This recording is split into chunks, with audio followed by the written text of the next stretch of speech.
네, 여러분 반갑습니다. 네, 화엄경 전 시간에 이어서 입법개품 348페이지 이제 아랫단에 한번 볼까요? 전 시간에 이제 선제동자가 미가 장자에게서 법을 들었죠. 그러고 이제 선제동자는 12년을 다니다가 12년 동안 이제 구법 행위를 하러 다닌 거죠. 마침내 주림성에 이르러 해탈장자를 만나게 되었다. 선제는 그의 앞에 엎드려 절하고 일어나서 합장한 후 말하였다. 성자시여, 제가 오늘에야 선지식의 회상에 함께하게 되었으니 제가 마침내 광대한 좋은 이익을 얻은 것입니다. 네, 해탈장자에게 당신을 만나서 나는 이미 이득을 얻었다. 이렇게 말하는 거죠. 왜냐하면 선지식은 보기도 어렵고 듣기도 어렵고 출연도 어렵고 받들어 섬기기도 어렵고 가까이 모시기도 어렵기 때문입니다. 당연하죠. 이제 첫째 만나기가 어렵고 또 선지식의 출연도 정말 어렵고 섬기기도 어렵고 가까이 모시기도 어렵고 정말로 어렵고 어려운 것이 선지식을 만나 뵙고 법을 구하고 복양하는 거예요. 또 함께 대하여 뵙기도 어렵고 그렇죠. 법을 이미 다 성취한 선지식 앞에서는 미혹한 중생은 그의 얼굴을 바라볼 수 없어요. 맞대면 하기가 어려워요. 그래서 자기도 모르게 얼굴을 땅에 이제 대게 돼요. 자기도 모르게 그렇게 돼요. 그게 법의 진리예요. 그래서 만나기도 어렵고 함께 있기도 어렵고 기쁘게 하기도 어렵고 내가 법에 미혹한데 선지식이 나를 기쁘게 해줄지언정 나는 선지식을 기쁘게 하기가 어렵죠. 또 따라다니기도 어려운데 내가 이제 만났으니 이것이 어찌 좋은 이익을 얻은 것이 아니오리까. 듣건대 성자께서는 보살들을 잘 가르쳐 방편으로서 얻은 바를 밝히시고 길을 보이시며 나루터를 일러주고 법문을 주신다고 하였습니다. 그렇죠. 이제 선제동자가 해탈장자에게 이렇게 만나 뵙기 어려운 선지식을 배웠으니까 또 선지식은 방편도 있고 나루터를 일러주고 그러니까 어디 가서 배를 타야 되는지 그 다음은 어디로 가야 되는지 그걸 알려주는 거죠. 그러니까 문사리 보살이 처음에 이제 덕운 비구에게 가서 물어보거라. 그랬더니 또 덕운 비구가 해운에게 가보거라. 이렇게 계속 그 나루터를 제공을 하죠. 또 법문을 주신다고 하였습니다. 성자시여, 보살이 어떻게 보살행을 배우며 보살도를 닦으며 닦아 익힌 것이 빨리 청정해지고 분명해지는지 저에게 말씀해 주소서. 선제동자는 너무나 간절한 법이죠. 이때 해탈 장자가 산매에서 일어나 선제동자에게 말하였다. 선남자여, 마땅히 알아야 하리니 보살이 불법을 닦아 부처님의 세계를 청정케 하며 미묘한 행을 닦아 중생을 조복하며 큰 서원을 발하여 온갖 지혜에 들어가 자제하게 유희하며 불가사의한 해탈문으로 부처님의 보리심을 얻으며 큰 신통을 나타내고 모든 시방법계에 두루 가며 미세한 지혜로 여러 겁을 널리 들어가는 이런 것들이 다 자기의 마음으로 인해서다. 그러니까 자기 안의 마음으로 불법을 청정하게 하고 불가사의한 해탈문으로 부처님의 보리를 얻고 깨달음의 지혜를 얻는다는 거죠. 또 그 지혜는 신통을 수반해요. 신통도 따르게 된다는 거죠. 또 시방법계에 들어가며 미세한 지혜로 여러 법에 널리 들어가는 것. 이것들이 다 자기 마음으로 인해서다. 내가 마음을, 지혜를 어떻게 쓰느냐에 따라서. 그 보살의 마음은 일체 중생의 미혹을 연민하니까. 예를 들어서 팥쥐가 업이 많아서 어머니를 일찍 여의고, 콩쥐가 일찍 어머니를 여의고, 팥쥐라는 이복 동생을 금생에 만나야 되고, 피할 수 없는 이런 운명을 원수를 외나무다리에서 만난다 그래요. 그래, 그 과거 전생에 씌운 업보를 주고받고 핑퐁 게임 하듯이 그렇게 한다고 하죠. 그래서 그렇게 중생의 모습들을 일일이 다 알아보시고 또 어떻게 이제 업을 풀어야 되는지 이제 이런 거에 대해서 다 이제 안다는 거죠. 그래서 이제 어떻게 삼매에서 이제 빨리 청정해지고 분명해지는지 알려달라 하니까 부처님의 세계를 청정케 하며 불법의 진리에 대해서 통팔식을 끊고 자기의 불성을 만나야 되는 그런 진리에 대해서 털끝만큼도 잘못 전하면 안 된다는 거예요. 그리고 또 우리가 십계가 있고 또 하지 않아야 될 것들이 있고 지켜야 될 것들이 있죠. 또 미묘한 행을 닦아 쌓아 중생을 조복하며 그러니까 어떤 그 상대성 원리적인 행을 하는 게 아니고 끝까지 자비행을 하는 거예요. 그래서 중생을 조복시키고 큰 서원을 발해온과 지에 들어가 자유자재에 유의하며 불법의 큰 그 대서원으로서 부처님의 진리에 마음대로 드나들어서 법을 구할 수 있는 것을 말해요. 또 미세한 지혜로 여러 겁에 널리 들어가는 것들이 다 자기 마음으로 인해서다. 그러니까 내 안의 수행의 닦음으로 내 안의 보리의 위신력을 내가 지혜를 구해서 내가 중생세계에 뛰어난 방편으로 중생구제를 한다는 거예요. 근데 그것이 다 자기 마음 안의 작용이다. 이제 해탈장자가 그걸 전달해 주는 거죠. 선제동자에게. 그러므로 선남자의 마땅히 착한 법으로 자기 마음을 북두들고 법이 물러가서 마음을 적시고 그러니까 우리가 불법의 지혜를 감노수라고 하는데 불법의 지혜에 늘 감동하고 거기에 젖어 있으라는 얘기예요. 모든 환경에서 자기 마음을 깨끗이 다스리고 자기 마음을 굳게 하여라. 그러니까 부처님의 진리는 굳게 하고 깨끗이 하라는 것은 결국은 자기 안의 불성은 대자대비하여서 일체 중생을 향한 연민이 끝없이 일어나서 무주상 보시행이 끝없이 펼쳐지는데 그걸 거침없이 서슴없이 끊임없이 쉬지 않고 그렇게 행위를 하는데 이제 그침없이 하라는 거죠. 그 하나의 진리를 말하는 거예요. 인욕으로서 자기의 마음을 평온하게 하고 그러니까 중생의 어떤 작용들에 내가 상대성 원리가 일어나면 안 되는 거예요.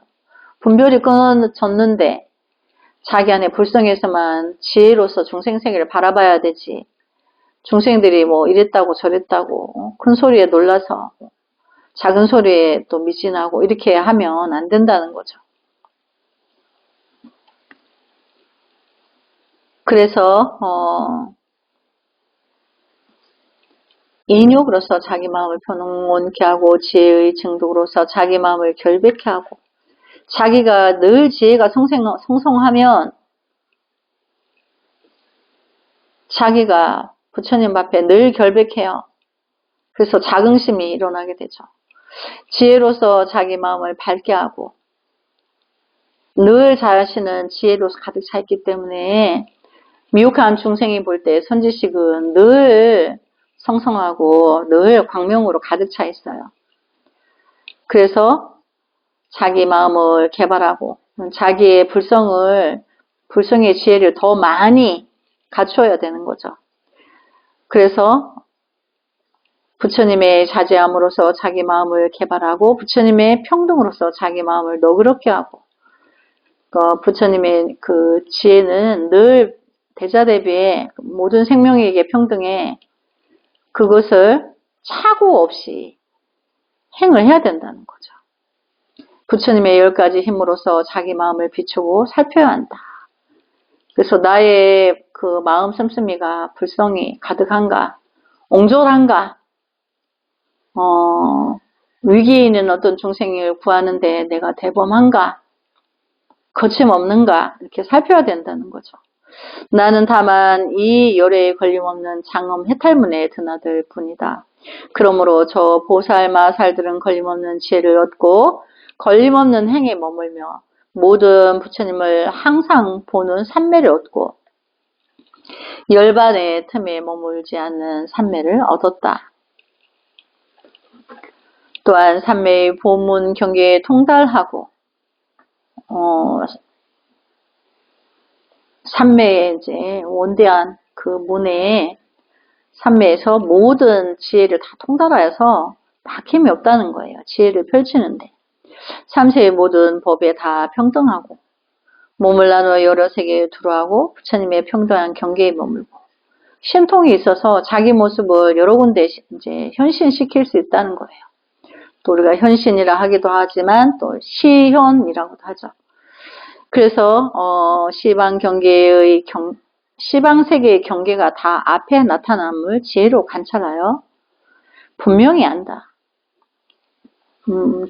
오차가 없는 거죠. 지혜를 발현하고 중생을 세계 지혜를 또 지혜로서 가피를 주는데 착오가 없다는 거죠. 그래서 분명히 안다. 몸 가운데 모든 세계가 이루어지고 무너짐을 나타내어도 자기 몸과 여러 세계가 둘이란 생각을 내지 않는다. 그래서 우주 법계의 모든 생명계가 이렇게 움직이고 있는 이 전체를 나 하나의 몸으로 본다는 거예요. 따로따로가 아님을.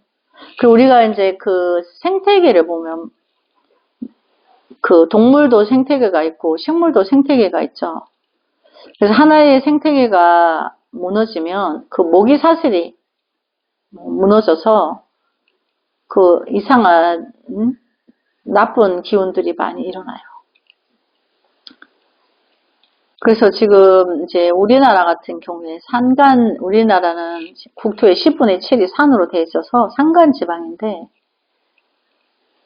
그 호랑이나 이런 큰 짐승들이 없다 보니까 현재 이제 멧돼지가 천적이 없어서 개체수가 너무 많이 늘어나서 그 자기보다 약한 동물들을 마구 이제 먹이로서 채택을 하다 보니까 뭔가가 많이 이제 없어진 생물도 많고, 그러니까 없어진 게 좋은 게 아닌 거죠.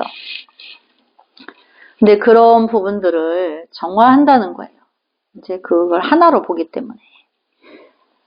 이와 같이 미묘한 행을 내가 어떻게 알며 어떻게 말할 수 있겠는가.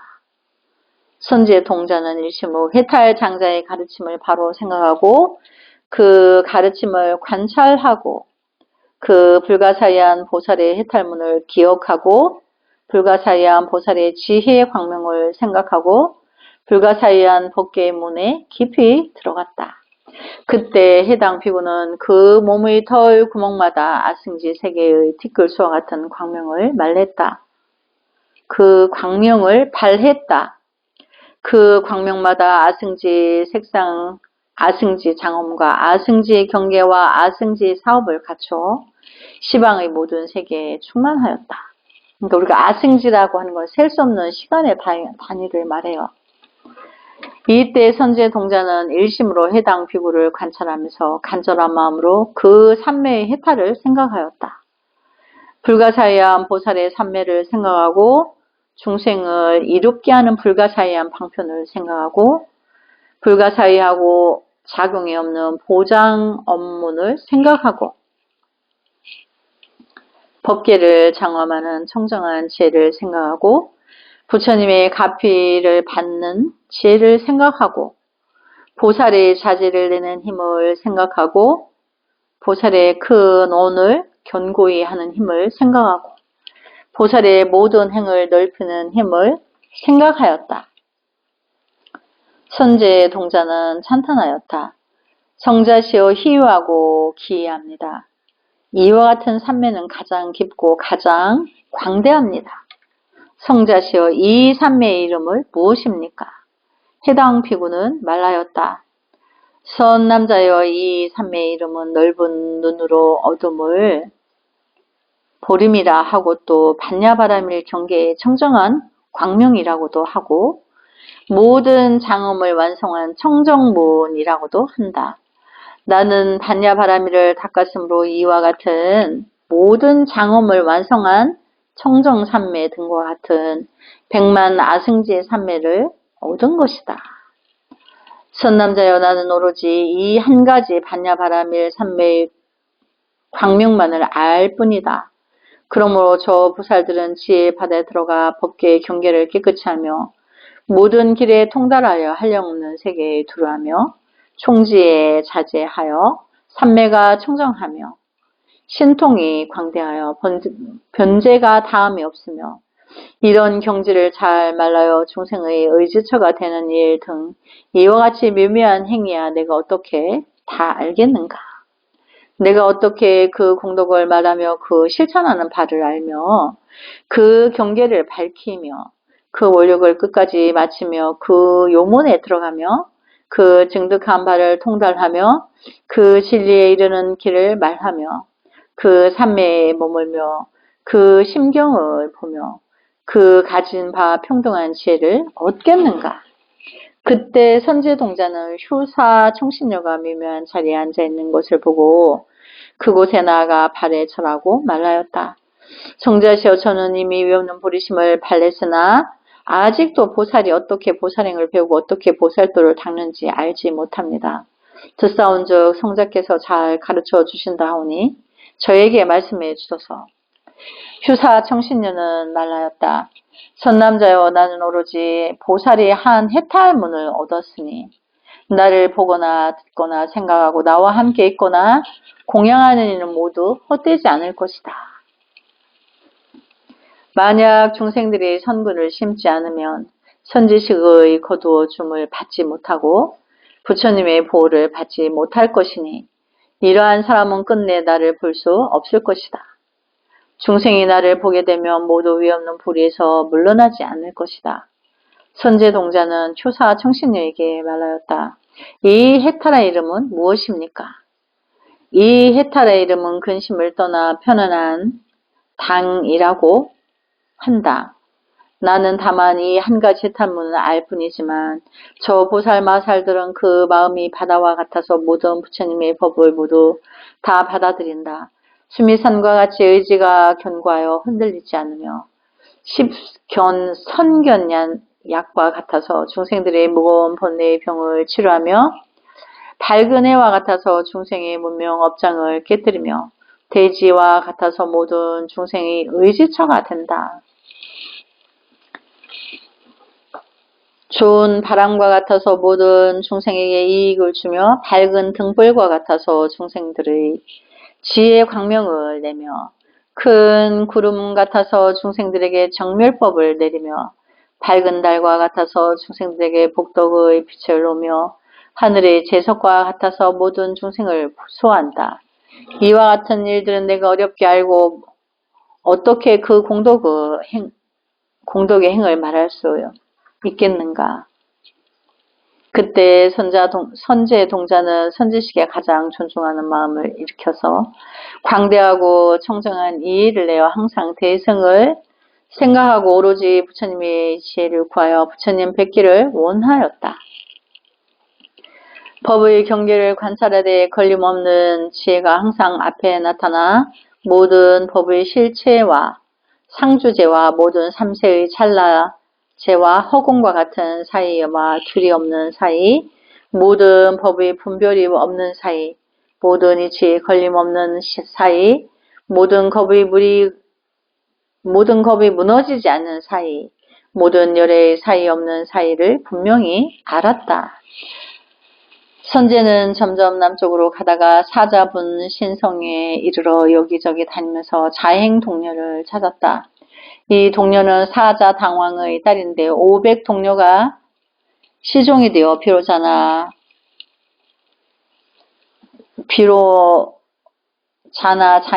장궁전에 살면서 미묘한 법을 설한다고 했다. 이 말을 듣고 선지의 동자는 왕궁을 찾아가 자행 동료를 만나려고 하던 참인데 무사한 사람들이 궁중으로 들어가는 것을 보았다. 사람들에게 어디로 가냐고 물으니 자행 동료에게 법을 들으러 간다고 하였다. 선지는 생각하기를 이 왕궁의 몸은 통제가 없으니 나도 이대로 들어가리라 하고 들어가나 비로자나 장 궁전을 보았다. 그 안에 있는 자행 동료는 살갗이 금슬이고 눈은 자줏빛을 띠고 있고 머리카락은 검풀을 얻는데 범천의 음성으로 법을 설하고 있었다. 선지는 앞으로 나아가 그 발에 예배하고 무수히 돌고 합장한 후 말하였다. 성자시여, 저는 이미 위없는 보리심을 달랬으나 보살이 어떻게 보살행을 배우고 어떻게 보살도를 닦아야 할지를 알지 못합니다. 성자께서 잘 가르쳐 주신다는 말을 듣고 찾아왔으니 말씀해 주소서. 자행 동료는 선지에게 말하였다. 그대는 내 궁전의 장엄을 보라. 선지는 예배드리고 나서 두루 살펴보았다. 벽과 기둥, 거울과 많이 보배와 장엄 거리와 황금 풍경마다 온 법계의 열애께서 처음 발심하여 보살행을 닦고 큰 원을 가득 채워 바른 깨달음을 이루었던 일이며 미묘한 법을 설하시다가 열반에 드신 그런 일들이 영상처럼 나타났다. 마치 맑은 물속에 해와 달과 별 등 온갖 형상이 비치듯 하였다. 이러한 현상은 모두 자행 동료가 과거에 심은 선근의 힘이었다. 선지의 동자는 방금 궁전의 장엄에서 본 부처님들의 여러 가지 모습을 생각하면서 합장하고 자행 동료를 우러러 바라보았다. 이때 자행 동료가 선지에게 말하였다. 선남자여, 이곳은 반야바라미를 두루 장엄하는 문이니 나는 항아사 부처님의 처소에서 이 법을 들었다. 저 열애들께서 각각 다른 문으로서 나로 하여금 이 반야바라밀로 두루 장엄하는데 문에 들게 하였으며 한 부처님이 말씀하신 것은 다른 부처님이 거듭 말씀하시지 않으셨다. 선남자여, 나는 다만 이 반야바라밀로 두루 장엄하는 해탈문을 알 뿐이다. 그러나 저 보살 마살들은 마음이 관대하게 허공과 같고 법계에 들어가 복덕을 가득 채웠으며 출세 간법에 머물러 세간의 행을 멀리하였다. 또 지혜의 눈이 걸림이 없어 법계를 두루 관찰하며 지혜의 마음이 광대하여 허공과 같으며 모든 견계를 다 밝게 보며 걸림없는 지혜의 큰 광명을 얻어 온갖 법을 잘 분별한다. 세상의 법을 행하여도 세상에 물들지 않고 세상을 이롭게 하되 세상을 훼손하지 않고 모든 세상의 의지가 되어 중생의 마음을 두루 알고 그들에게 알맞게 법을 설하고 어느 때나 자유자재하다.